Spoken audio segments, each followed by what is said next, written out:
கூலி படத்திற்கு கலைவான விமர்சனங்கள் கிடைத்த நிலையில் அடுத்து ரஜினி தான் நடிக்கும் படத்திற்கு கதை தேர்வு செய்வதில் அதிகம் முனைப்பு காட்டி வருகிறார். கமலஹாசன் தயாரிப்பில்தான் ரஜினி அடுத்த படம் உருவாக இருக்கிறது.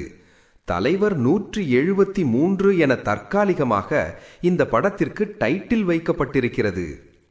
இந்த படத்தை சுந்தர் சி இயக்கப் போவதாக முன்பே அதிகாரப்பூர்வ அறிவிப்பு வெளியாகியிருந்தது.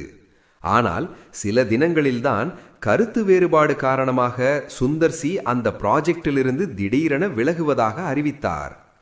கதையில் அதிக மாற்றங்கள் செய்யும்படி ரஜினி கூறியதால்தான் சுந்தர் சி விலகியதாக கிசுகிசுக்கப்பட்டது. இதனைத் தொடர்ந்து ரஜினிக்கு பிடிக்கும் கதை கிடைக்கும் வரை தேடிக்கொண்டே இருப்போம் என்று கமலஹாசனும் ஒரு பேட்டியில் தெரிவித்திருந்தார். இந்நிலையில் தலைவர் 173 படத்தின் முக்கிய அறிவிப்பு நாளை ஜனவரி 3ஆம் தேதி காலை 11 மணிக்கு வெளியாகும் என அதிகாரப்பூர்வமாக அறிவிக்கப்பட்டிருக்கிறது. மேலும் டான் பட புகழ் இயக்குனர் சிபி சக்கரவர்த்தி தான் தலைவர் 173 படத்தை இயக்கப் போகிறார் என தகவல் வந்திருக்கிறது. சிவகார்த்திகேயன் நடித்த டான் படத்திற்கு கிடைத்த பெரிய வரவேற்புக்கு பிறகு இப்போது சூப்பர் ஸ்டார் ரஜினிகாந்தை இயக்கும் வாய்ப்பு அவருக்கு கிடைத்திருப்பது திரையுலகில் பெரும் எதிர்பார்ப்பை ஏற்படுத்தியிருக்கிறது.